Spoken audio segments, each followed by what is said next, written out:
All right. So when it comes to videos like this, all right, y'all know how I feel about it.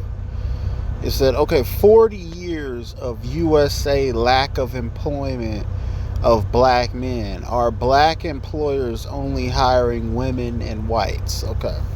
First off, 40 years? Okay, just that number alone, okay, tells the whole story. You don't even have to watch the video. I didn't even watch the video to know what the video is about or to catch the gist of the video.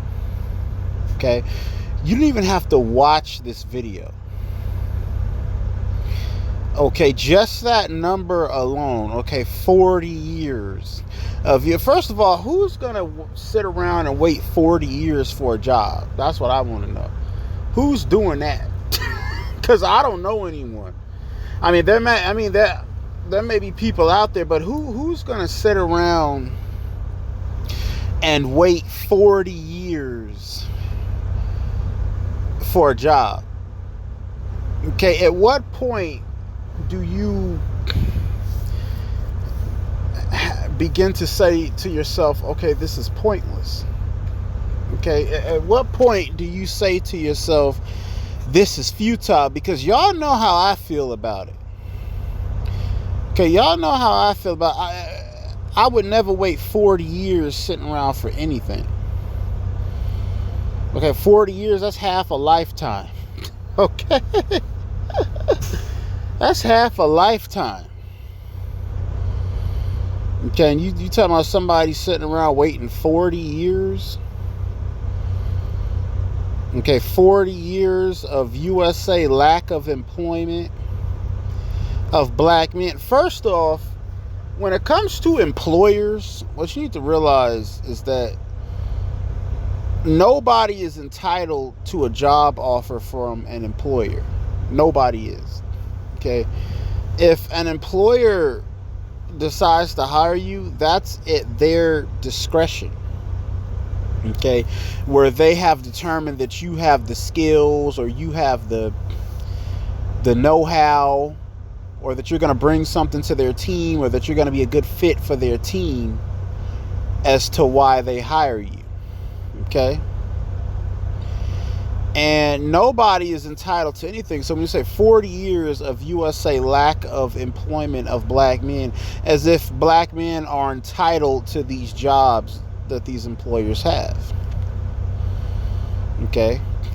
And then you got to look at the fact that, okay, black men, can these black men start their own businesses? Okay, can they start their own businesses? Now let's explore that.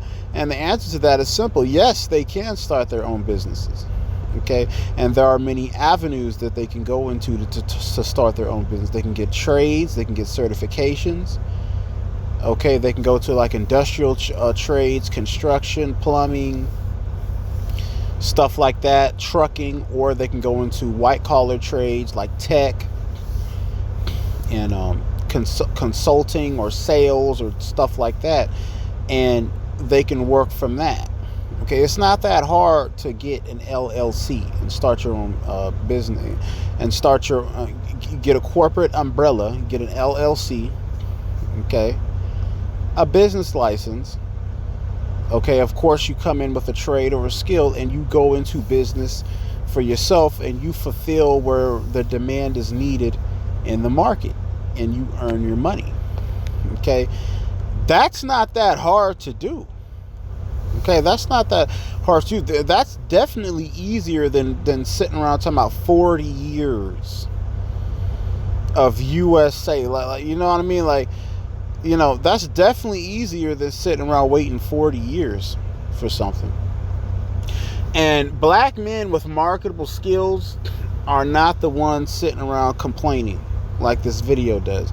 Black men with marketable skills are out there getting stuff done, getting their paper up, and, you know, they're out there getting it. They're not sitting around waiting for someone else to make a move. Okay, and even in the comments of this video, I saw people saying things like, well, they don't hire black men. These companies don't hire black men. Okay, really? What companies don't hire black men?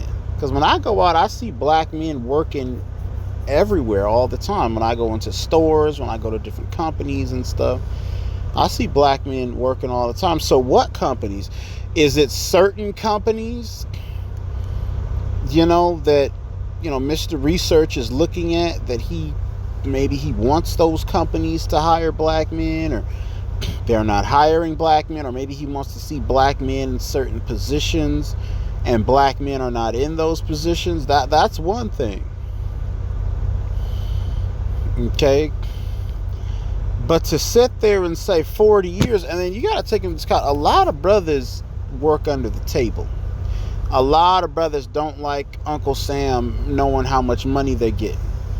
Okay, and there's a lot of brothers who do different things, who cut hair. There's even brothers that got carpet cleaning businesses and different businesses and stuff, but they work under the table. When you work under the table, you count as unemployed, even if you're making money. Okay, so these brothers are definitely not broke. They're definitely not destitute. They're getting money, but this particular group of brothers, they're just working under the table. Okay? And I don't think stuff like this does black men a service, because every time we jump out and we say, okay, black men this, or black men need that, or black men are unemployed, or black men, it gives us negative attention. People look at us as a group that needs, that needs help, rather than a group that's viable to invest in. And I would rather be seen as a group that's viable to invest in, rather than a group that constantly needs aid. Okay, why do y'all think what was it, Goldman Sachs, that gave the black woman $10 billion?